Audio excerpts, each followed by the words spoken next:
does get to bridge it, and he gets it right out of hand. Doesn't have to use Wonder Tag, so pretty much the ideal opening he could go for. And wow, we actually see 4 Zeruos right on the bench from first turn.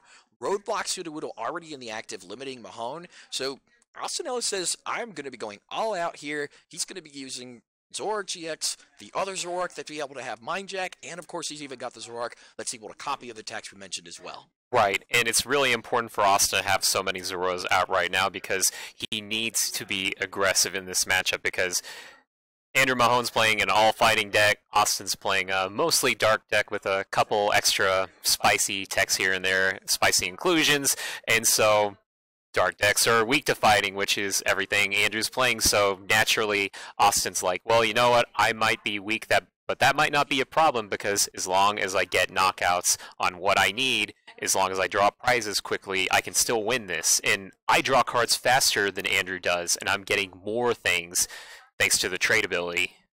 Absolutely. We see he's actually ultra bowling here. I saw him eyeing that Lucario EX, so looking to kind of start the game with Lucario as one of his main attackers, because again, that Buzz Roll, he literally just needs a DCE in the Zoroark from the original XY set to be able to copy Foul Play, and he can actually just one-shot it with a Choice Band, so it's a very dangerous card to actually use in this matchup. So between Carbink and Lucario as his openers, that's what he's going to be trying to use to put the pressure on Mahone. Right, now, an interesting thing here is the Break evolution of Carbink actually has a cheaper attack to be able to deal damage to the defending Pokemon, but right now with that Sudowoodo in the active position, it's not too relevant. Although, honestly, Andrew's got a lot of different cheap attackers that only take a single fighting, maybe two, so he doesn't have to work as hard in order to be able to set up knockouts on Zorua, obviously, because it only has 60 HP, but he can even reach really far to knock out 210 HP Pokemon like that Zoroark GX that just went down.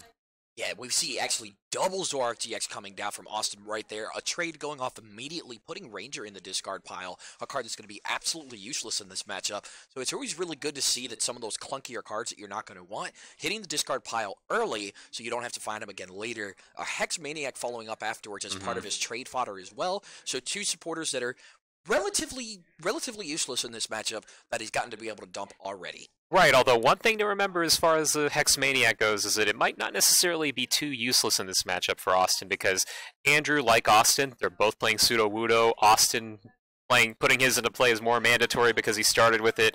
Andrew, not so much, but he needs it in order to win this matchup because, as we've talked about many, many times, I may sound like a broken record, but it's worth being a broken record sometimes. Riotous Beating does 20 damage times the number of Pokemon you have in play. So that's the whole idea behind being aggressive and attacking with Zoroark GX. Put a lot of Pokemon into play, put Skyfield into play, you get even more Pokemon to put onto your bench, and you can deal massive amounts of damage to knock out even bulky, big HP Pokemon like that Lucario X that's looking pretty threatening right now. Right, and we do see actually the Brooklet Hill come down from Andrew Mahone. Now, Austin doesn't really have anything else he can use to get with the Brooklet Hill besides his Size Batodi X, so probably not going to get too much use out of it. Andrew does get an Ultra Ball down as well, which I feel pretty confident we're going to see an Octillery come down. Rockruff hit his bench as well, so Andrew's got everything he could pretty much want going here. He's got a Max Elixir in his hand, he's got the Rockruff on his bench, he's got Octillery out on the board already, he's even got Carbink in his active with energy in his discard pile. If he can get a Carbink breakout here, sure, he may not take a knockout on Zorua without a Guzma or anything like that, which he does still have a supporter to play, but if he's able to actually even just get a Carbink attack off this turn and set up to be able to basically have that Lucario ready, he could put himself in a really intimidating position for Austin. Yeah, you're right. The attack on Carbink Brink Diamond Gift, for a single energy, you deal a little bit of damage, 20, maybe more with effects like Strong Energy. You get to choose up to 2 energy from your discard pile to attach to one of your fighting Pokemon. And that's extremely helpful here because, like Mike just said, even if he's only dealing a little bit of damage to that Sudowoodo, what Andrew is hoping for here is to keep Austin from being able to get a control over the situation is to charge up 2 powerful attackers. So while that Lucario is looking really menacing, it's got 2 energy, it's got access to second biggest attack, Corkscrew Smash, 60, 80 times 2 for 160 with that strong energy, very important for the deck, being able to add 20 damage for your fighting Pokemon's attacks. We do see a second elixir come out of Mahone as well, this time going on the Rock Ruff, which is also a really, really big play for him as well. Because always having that Rock Ruff on the bench with the energy, and not even having to waste your attachment to do so, extremely powerful position, because you get to threaten the dangerous rogue. So if Austin ever does get out his 1/1 copy of Alolan Muck to shut off the Sudowoodo, you still have that Lycanroc GX that has the ability to drag up anything it wants and use Dangerous Row to be able to take it out, whether it's fighting weak or not. That's exactly right. Alolan Muck from Sun and Moon lets you, once you put it into play, use its Power of Alchemy ability to shut off the abilities of basic Pokemon in play. So obviously Roadblock, limiting your opponent's bench size. Remember, it's important to have a big bench with Skyfield or some other effect to deal good amounts of damage with Riotous Beating. Use Sudowoodo's Roadblock, kind of bring them back onto Earth a bit, take them out of the sky. So you limit their damage, but Austin has an answer to that as long as he gets out Power of Alchemy. Right. And I mean, his bench is already locked up, so Andrew's kind of in a great spot because he gets to dictate when that Alolan Muck comes down. Austin would actually have to use either his Hex Maniac or something to get it on the board if Mahone doesn't actually end up taking any knockouts in the meantime. We see the Floatstone hitting the Lucario bank, so I mean, that could mean a couple different things. It could put the Lucario into the active position this turn. It could just be for the future turns coming up. So interesting to see kind of what he's actually going to go with it. Wow, yeah, we've got the Rock Ruff. Oh, so he's using Corner. Now, this is a really interesting difference between variations of this deck, where there are a lot of players who have been using Lycanroc GX throughout the tournament. However, they have been a little unsure about which type of Rock Ruff to use, and that actually makes a big difference sometimes in very close games between really good players, where there are two main types of Rock Ruff that people look to use. There's this one from the regular set from Guardians Rising that uses the corner attack. It does no damage, but it keeps the active Pokemon from retreating, which can be really, really helpful, especially if you don't want them to get too aggressive. Whereas there is another Rock Ruff, a promo Rock Ruff that comes in blisters that you can buy for pretty cheap. They're pretty easy to find. You get them and you play them and you deal a little bit of damage. So the trade-off there is you don't get to lock something in the active like the Sudowoodo, but you could potentially knock out a Zorua on turn 1 with a little Rock Ruff. Right. Now, I do love seeing great plays by players like Andrew Mahone here. See, besides being able to use Corner on that Sudowoodo and locking it into play, forcing a Guzma, what's great is that because Guzma is going to switch out the Rock Ruff as well, he basically made it so his Rock Ruff is safe. No matter what Mahone does, what Austin does, if he plays a Guzma, he's going to have to target something besides that Rock Ruff, leaving it to become a Lycanroc on the following turn if he wants. Right, and the only real plays that he could have gone around that were really awkward ones like Guzma, which Austin doesn't really run that many copies of. So looks like this Lucario did get hit. Unfortunately for Austin, it wasn't a knockout, but it's a bit of damage. He's putting things forward a little bit. He's making things a little bit more aggressive, and now Andrew is forced to.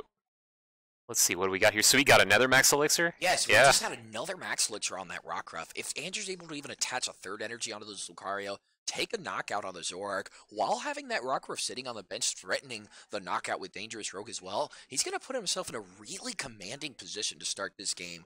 Being able to take the first two prizes, sure, Lucario will go down right afterwards, but it's really difficult once Andrew starts snowballing the prizes to be able to stop that train. Oh yeah, it's absolutely worth it to be able to set that up, to be able to... Oh, and there's a very interesting play that Andrew pulled here. Normally, if you evolve from a Rock Ruff to a Lycanroc GX, the Lycanroc has an ability, Bloodthirsty Eyes. It lets you bring up one of your opponent's benched Pokemon. However, Andrew decided not to use that. Instead, the reason why he evolved was because he wanted to keep that Pokemon safe. It has a lot of energy on it, and that Lycanroc GX is a very powerful attacker at this point. So, again, remember, Austin's deck, mostly weak to fighting. That Lycanroc is a really important secondary attacker on top of the Lucario. Absolutely, and so he did end up hitting the Choice Band off of his Octillery's draw, so he does get to actually take a knockout here because of the strong energy in the Choice Band with Corkscrew Smash, and what's great is you actually draw up to 6 cards before taking your prizes as part of the attack, so you end up actually starting your following turn with a 9-card hand, assuming your opponent doesn't play a copy of N. Now, Andrew Mahone just did something really interesting. It's really subtle, but I'm not sure if that's just something that he does in general, but it looks like the moment that he drew his cards for Corkscrew Smash and then drew his prizes, he's shuffling his hand. I'm not sure if that's just a tick or something, or if he actually might have not wanted to clue his opponent into an end, Right. but that's what he did anyways. Austin went ahead and played that end, figuring, hey, Andrew's got an 8-card hand after drawing up to 6 and drawing 2 prizes. I don't want him to have that many cards. Let's do something about that. Right. Even though he has artillery to be able to maintain a decent hand size, it's still going to make a big difference in the long run and everything there. And you do see a lot of top players doing that kind of hand shuffling and everything there because you don't also necessarily want them to know where a card came from when you play it down. It's something like, if you play a Guzma or something like that, if you show that it was from the top deck, then you clue into your opponent that, hey, I didn't have this last turn, that's why I didn't play it, whereas otherwise they have to kind of guess when you actually drew that card, how long you've actually been holding it, which really can actually make some big difference in analytics as it gets later in the games. So there goes the field blower, discarding nothing else on the board except that floatstone on the Carbink. It looks like Austin isn't worried about that choice band because, hey, Austin's thinking, I'm going to knock out that Lucario anyways. It's really not that big of a deal. So the only situation where that would matter is if, for whatever reason, Austin miscalculated his damage. But with Austin's board the way that it is and that amount of damage on that Lucario, I don't think that's going to happen. Yeah, there shouldn't be any way that he misses a knockout unless he just misses a double colorless altogether. Yeah. But Austin does get that Alolan Grimer down, which is pretty big because that means the following turn when this Lycanroc comes up, if Austin's able to get out the Alolan Muck to use the Power of Alchemy ability, it's going to put him in a position where he can actually return the knockout on that Lycanroc despite it being completely fresh. He's got the Skyfield in play. All he needs to do is get the right amount of Pokemon, the Choice Band, and the DCE, which isn't that difficult when you've got trade on your side. That's right, and that's the incredible thing about using a Zoroark GX deck is that you are constantly getting access to all the cards in your deck. So Andrew's like, you know what, I hit a couple max elixirs, you look at the top 6 cards of your deck, if you see a basic energy there, you get to attach it to one of your benched Pokemon, but the odds there are very difficult the longer the game goes and the more max elixirs you've used, and the more basic fighting you've dropped onto the board. So Andrew runs 9 total. I'm not sure about his prize situation, but he had 1 on that Lucario, he has 3 on that Lycanroc GX, so his basic fighting hits on the max elixirs are going to be a lot harder to pull off throughout the rest of the game. Yeah, absolutely. I mean, he does only have 1 max elixir that's actually left, so he doesn't have to worry about it too much. It'd be kind of interesting to see if he doesn't going 4 for 4 on his actual elixirs going through. But we do see Colress from Mahone. It's going to denim a brand new set of 8 cards, which is going to be great for him to be able to go into his following turn. His Rockruff on the bench already with an energy. That's the way he set up this turn, he doesn't actually even have to use Dangerous Rogue. He's going to be able to Claw Slash to knock out that Zoroark, which means that the following turn, he's putting himself in a position where if Austin does put the Pokemon in play to take the knockout, all that Andrew really needs is to go Lycanroc, Energy, Dangerous Rogue, and he can take out any EX or GX he wants on the board for the final 2 prizes to close out the first game of the series. Exactly, and in addition to all of that, Andrew has been playing a lot of things very carefully as far as his bench goes. He got that artillery out for the ability to draw more cards, so he was anticipating end drop, and by that I mean he was thinking, okay, well, my opponent plays end just like I do, end lets you shuffle your hand back into your deck, draw cards equal to the number of prizes you have, so because I have my artillery out, which lets me, with its ability, draw up to 5 cards, so that my hand is a fresh new hand of 5, it's a lot harder for my opponent to keep me from being able to do anything than end to, say, 1 or 2 cards, and looks like that's still what's going to happen, isn't it? Right, so he's going to end up going for that, and it looks like the 2. Now, it's going to be actually interesting for the rest of the turn is he's actually got that Zoroark we were talking about earlier, which has foul play. It can copy the attack of your opponent's active Pokemon in play, and the best part is that it can do it without actually having the energy needed to use the attack. So with Andrew having 4 bench, he can actually copy Dangerous Rogue since he hasn't used his own GX attack just yet, take the knockout to go down to 2 prizes, and that'll actually be doing it with a non-EX or GX, which is going to force Mahone. Well, I guess he's still going to need the same card combinations. Lycanroc and the energy, because Lycanroc means he can drag up whatever he wants on the bench anyways. Right, and there are a couple really fascinating situations as far as this board state goes, where with Zoroark foul play attack, and how it interacts with GX attacks, where GX attacks, you only get to use one the whole game. It doesn't matter if you have 2 or 3 different Pokemon that have GX attacks, you only get one a game. And actually, with the way that Austin's list is set up, the main GX attack on Zoroark GX, Trickster GX, costs 2 Dark, which Austin does not play any of. So by bringing up this Zoroark to use Foul Play to potentially copy Dangerous Rogue GX to deal 200 damage or even more, that's him getting his one little tiny chance during the tournament to use a GX attack that he normally wouldn't be able to. And remember, unlike more recent cards that exclude GX attacks from copying effects like, say, Mimikyu, with Zoroark from Black and White and from promo sets and many, many other re-releases, Foul Play will score the knockout. Now, we do see, of course, him taking that knockout and everything there, but going forward, I mean, Mahone, all he needs, he's got that one Lele, grab the Guzma or anything here, so he can grab a Sycamore looking for his Lycanroc and his energy. It's not really a whole lot that he's actually going to end up needing to be able to kind of seal this game and be able to take it into the game, too. So. Right, so I think our best read on the situation is what he grabs with that Wonder Tag, where one of the best combinations he could get is any type of way to bring that Zoroark GX up. It could be Bloodthirsty Eyes, it could be something a little bit weirder, and that's probably the most likely, simplest way to go about it, is to give himself the best odds of getting a single energy, and to give himself a Lycanroc GX. Use Bloodthirsty Eyes, bring up that EX Pokemon, or that GX Pokemon, knock it out and win. Up seeing the Abyssal Hand there. Him a couple cards before the Sycamore so he can dig as far as he needs, looking for it. We see the strong energy. Does he get an Ultra Ball or a Lycanroc? It looks like he just clumped up into a bunch of nothing. I don't believe he's going to be able to seal the game off this turn. I would have played it a little bit faster here. So I mean, that also gives Austin a pretty big window because he's got the Tapu Lele that's sitting on the bench now because he opted to use that Wonder Tag there. So Austin, he need a lot, considering the Sudowoodo is still being a roadblock to Austin's victory right now.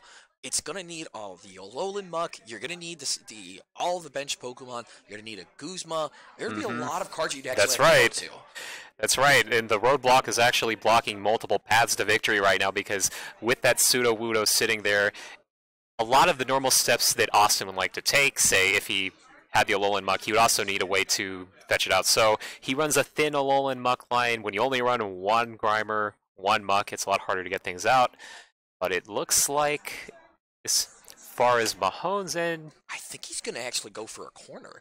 Or he's going to go for the second attack on Rockruff, because that does 30 damage. You flip a coin, if Tails, it does nothing, and he has a strong energy on his Rockruff. So if he gets the heads, then he gets a knockout. Right. It looks like he ended up going for the corner. So again, this is a play that I'm extremely fond of, because you make it so the Rockruff, it is impossible to knock out the Rockruff. There is no way he could do it, because he has to play Guzma in order to get out of that active position. And if he plays the Guzma, that means Rockruff leaves the active. So he's going to be hitting into something else. So that means that Mahone's win condition is still going to be on the board next turn, and it puts Austin in a position where he needs to try to Guzma the Lele and get all the bench Pokemon. It's a really difficult thing to accomplish. So he's really just trying to set up and make it the easiest path to victory.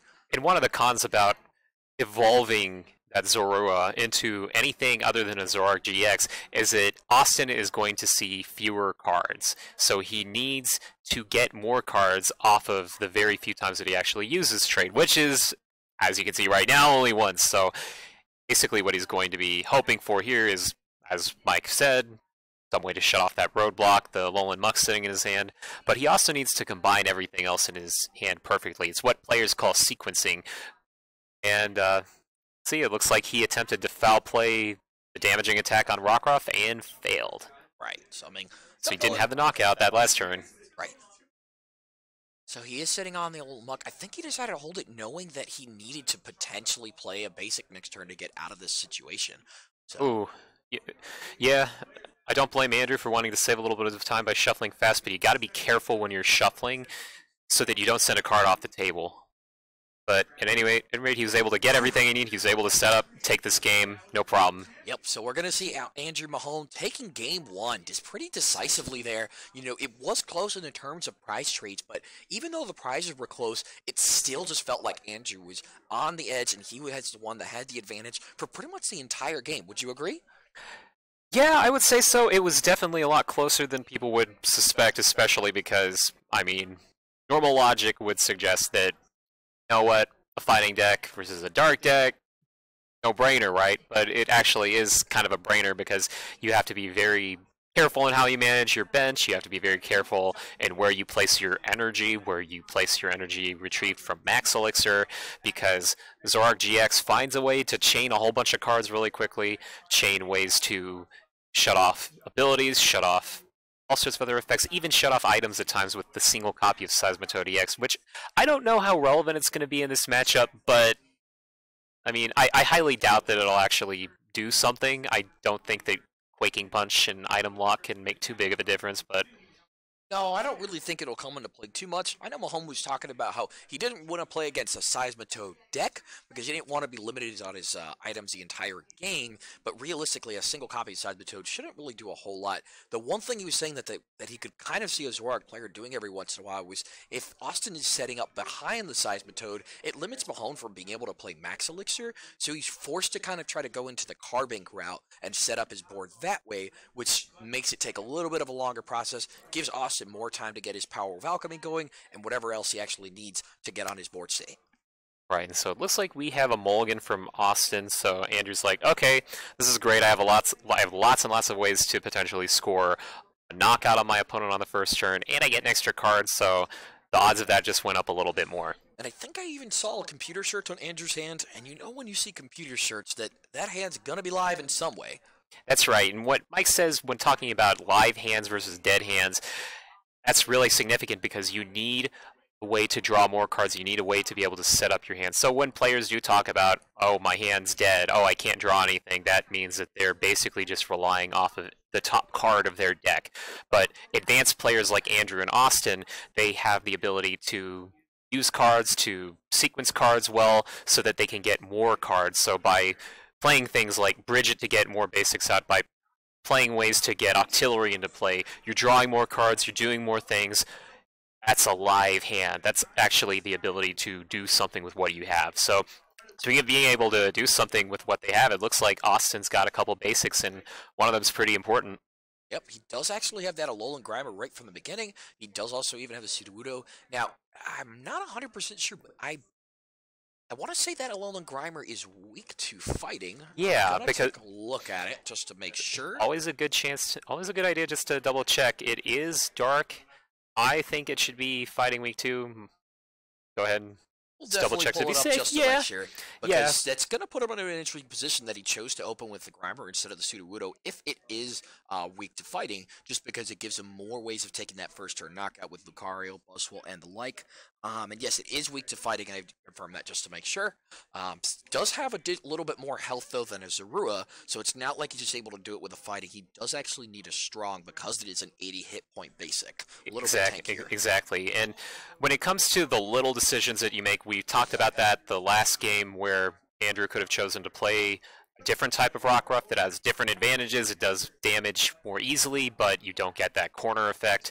Austin is kind of in the same situation when he's filling in his deck list before the tournament, where he thinks to himself, okay, which one of my Alolan Grimers do I want to use? Which one will help me the most? And he chose this one, which lets him fetch another Alolan Grimer, maybe a little bit of a better weakness in his eyes, as opposed to the Psychic Alolan Grimer from the original set, which has a better weakness in this matchup, but might not be as helpful in other matchups. It just depends.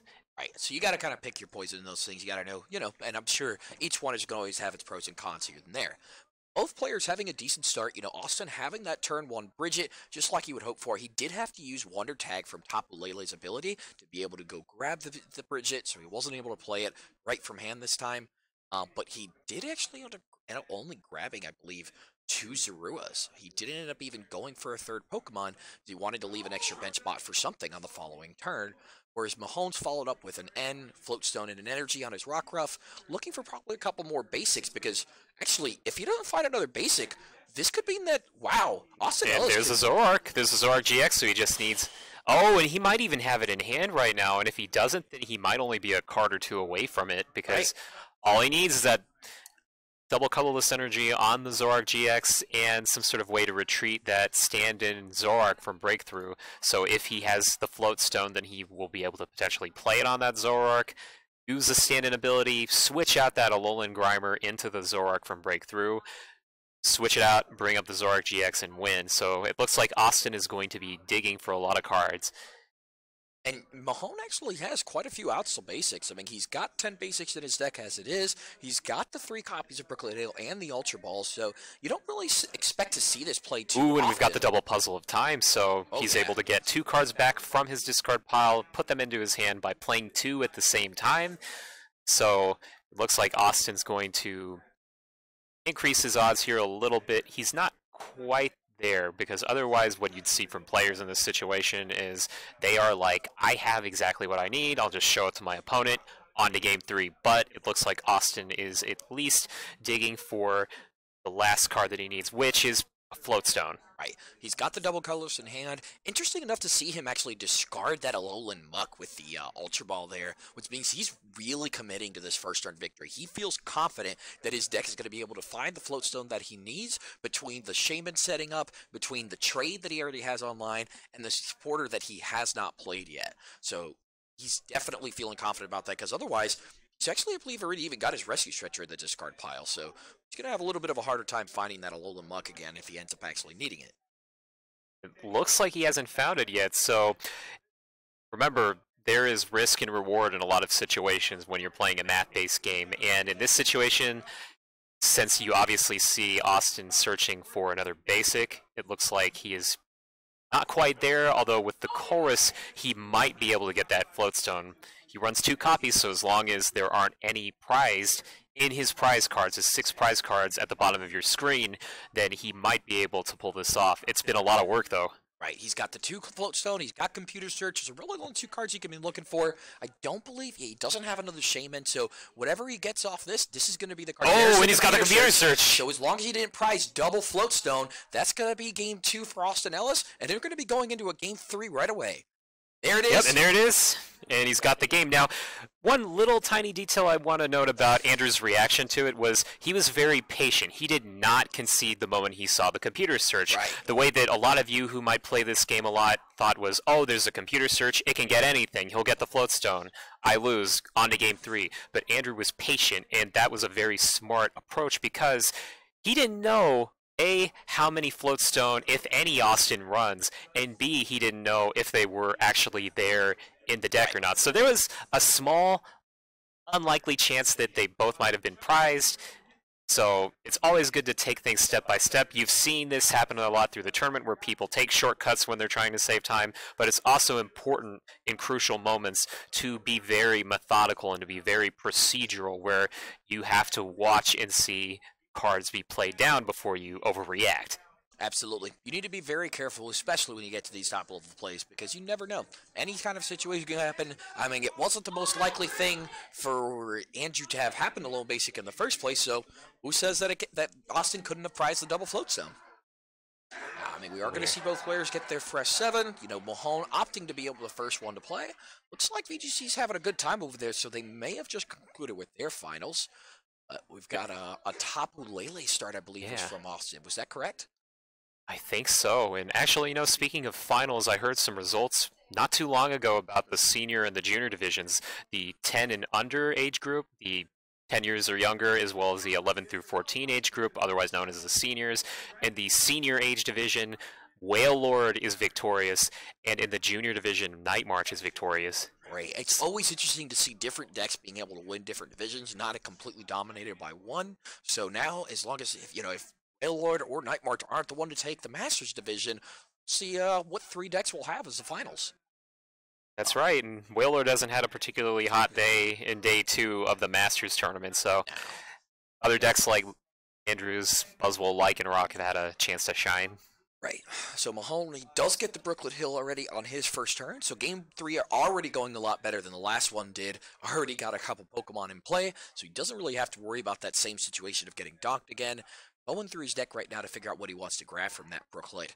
Might see a Remoraid, see otherwise. But first before the Brooklet, looks like he's going for the Ultra Ball for the Lele. And looks like he is just using the Wonder Tag ability to grab an N. Guess he's not feeling too confident about his hand and just wants to go for a fresh start. Exactly. Now, when you were on this first turn and you're not doing something like Bridget to just get a lot of little basics to put down, and you're just looking to draw cards, oftentimes what a lot of competitive players have to choose between are cards that let you shuffle your hand back into your deck and draw new cards, or to use straight draw supporters. And by that, I mean cards that instantly let you draw from the top of your deck. So the two main ones most people use, N, which is what Andrew's playing right now, or Professor Sycamore and its twin from Black and White, Professor Juniper. You can use one of those cards, but there are advantages and disadvantages to both. The advantage here for Andrew, he saves his resources, but the disadvantage is that he could potentially be giving Austin a better hand, but from Andrew's perspective, he doesn't know whether or not that hand is going to be better, whether or not it was even good to begin with, or bad to begin with. Right. Didn't really give him much information whatsoever because of that first turn. Now, we did see, actually, interestingly enough, as Mahone shuffled his hand away, he actually put a Max Elixir back into his deck. So he chose not to play it, putting an extra energy on the Lucario, potentially, which means, again, something that you see all players, because at that point, he was either one, not confident about his Max Elixir odds because he had already 2 energies in his hand otherwise, or he just wants to make sure that that Tapu Lele isn't going to be hitting it for too much damage with Wonder Tag as well.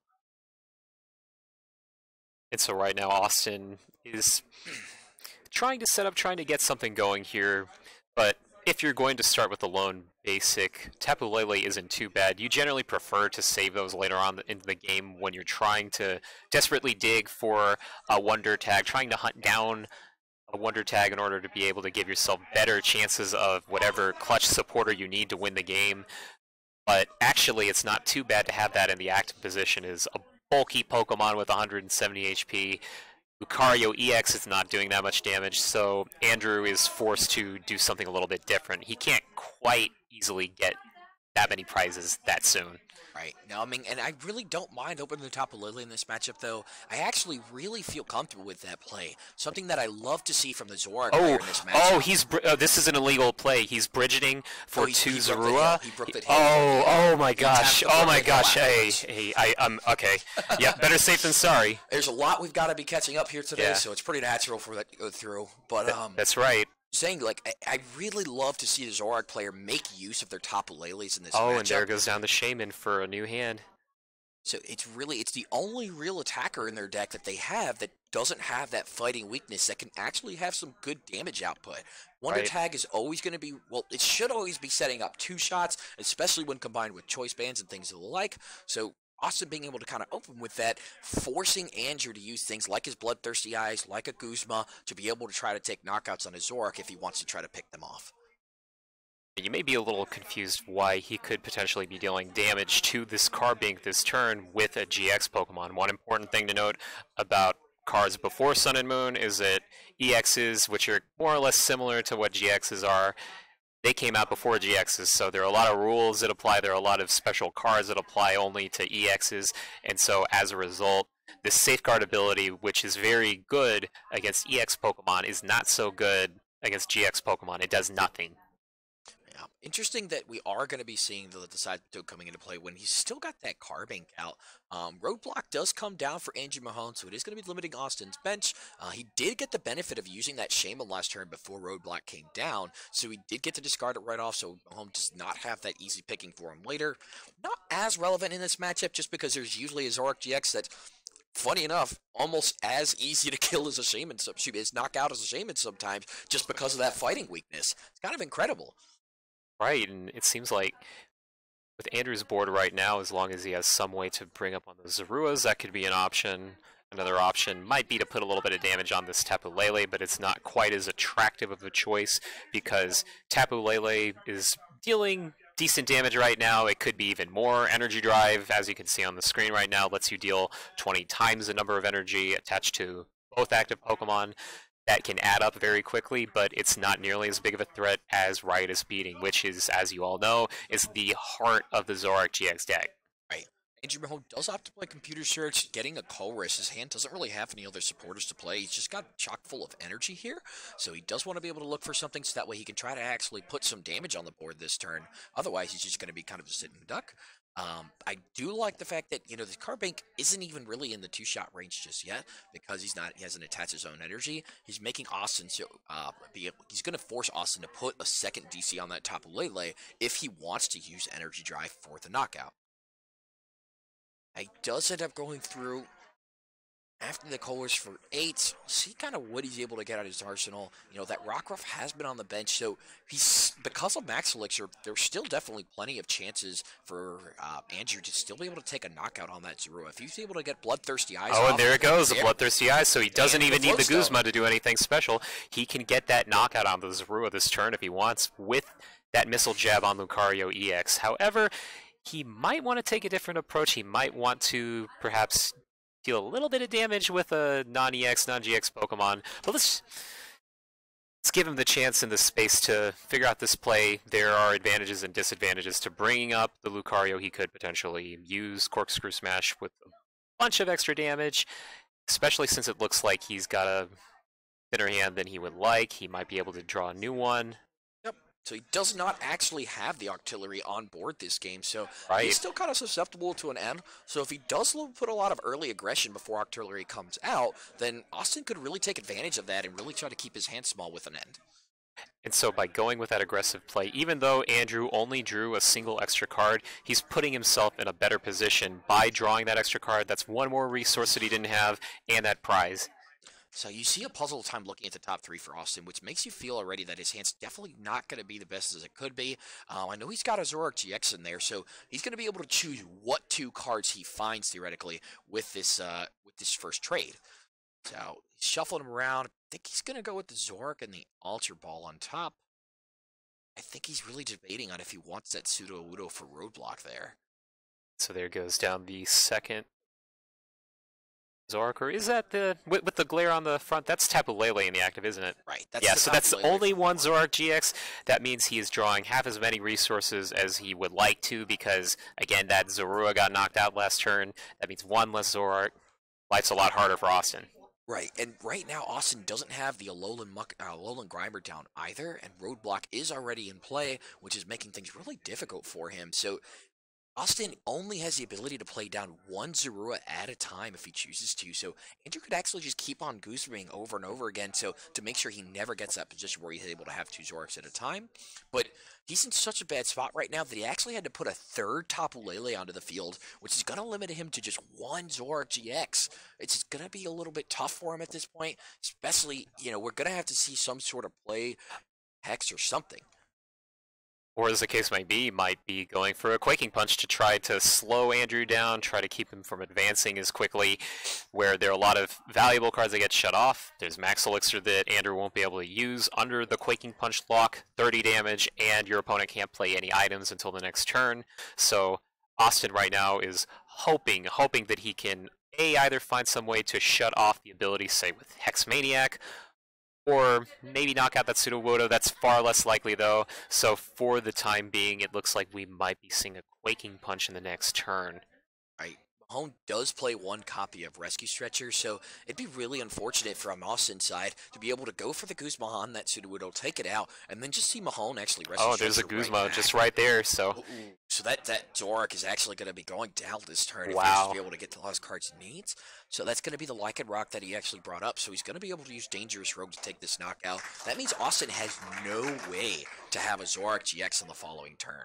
Yeah, it basically looks like right now Austin's deck is transformed from a Zoroark GX deck into a really inefficient Seismitoad deck. Right. So he's got the one Seismitoad and the 3 Tapu Leles to carry him, so I mean, maybe he can get some of those Zoruas out into play. It's going to be an uphill battle, though, I can tell you that. Absolutely. I mean, he does use the GX attack, so that Seismitoad shouldn't really have any way that it gets knocked out on the following turn, but it's also only doing 30 damage, so right. It's not even really going to be setting up the knockout for Lele to come in for either which way. Right, so I mean, if I'm Austin, my main win condition right now is having some way, any way, to get those zeros back into play. Maybe at some point use foul play later on down the line, but as it stands at this point, I would not be feeling too good with what I have, or rather what little I have. Right, he's got to be able to come up with something. You know, he's got to be able to play to his outs at this point, figure out some way to be able to turn the tides back on his sides. Because as it currently stands, looks like Andrew Mahone's going to be able to close this game out in a 2-1 fashion and at least put himself in a position to advance into the top 8. Now, what I do want to mention real briefly here while these players are shuffling is, based on the way the records are falling right now, is that whoever wins this matchup, there is another game that's really almost as important as this one for them. We have Igor Costa playing in another round earlier, and if he wins his matchup against Ryan Grant, there will actually be one player missing at the 34 mark. So for Andrew, being that he'll go to exactly 34, even if he wins this game, he might actually not make it in the top 8, and because just so y'all have a better understanding, when a top 8 comes down, you have to go to exactly 8 players, and they use an opponent's win percentage to factor in how you actually cut to exactly 8 players. So one player, unfortunately, may not be able to make it and end up in that 9th place spot. Precisely so. With 34 points, 34 match points, they are tied. They have to have a tiebreaker. Sometimes you have to have some way to even things out. However, Andrew and Austin have a little bit of a better idea. They've played against people all day. They kind of know what their records are, if they've been keeping up with them. They've been asking their opponents, hey, how's your record? How have you been doing today? But remember that it only depends. Resistance only depends on day 2 games. So resistance does not carry over. And I've got to jump in here. Andrew just had a major turn that missed. He did. He just played another Guzma, pulling that Lycanroc out of the active and taking out that Zorua, knocking out Zorua again, forcing Austin not be able to get a Zoroark. But on top of that, he actually attached a strong energy onto the Lycanroc on the bench. Lycanroc's currently doing 150 damage with Claw Slash. If he gets a Choice Band on that, he can actually one-shot either the Seismitoad or the Tapu Lele GX and close out this game on the following turn. Now, granted, he will be under Quaking Punch, it seems, this turn, so his only other option there, be able to win, since he can't be able to put a Choice Band on it if he's under Item Lock, he could even still win by pulling off a Guzma on the Tapu Lele and putting a 3rd Strong Energy. And a huge advantage to Andrew's list by looking so much like a standard format deck list as he's running a ton of Guzmas. He doesn't quite run as many outs overall as some players might. He doesn't run VS Seeker, so the overall count might not be as high, but when he's under an item lock, whenever he's playing against a Quaking Punch or a Trevenant, that does it. But it looks like the game is over. Yep. We see Andrew Mahone take the victory, 2-1. 3rd Strong Energy comes down to be able to take out the top. Mentioned he's going to be 180 damage exactly. Advancing to the top 8. We will see once the standings actually go up, but wow,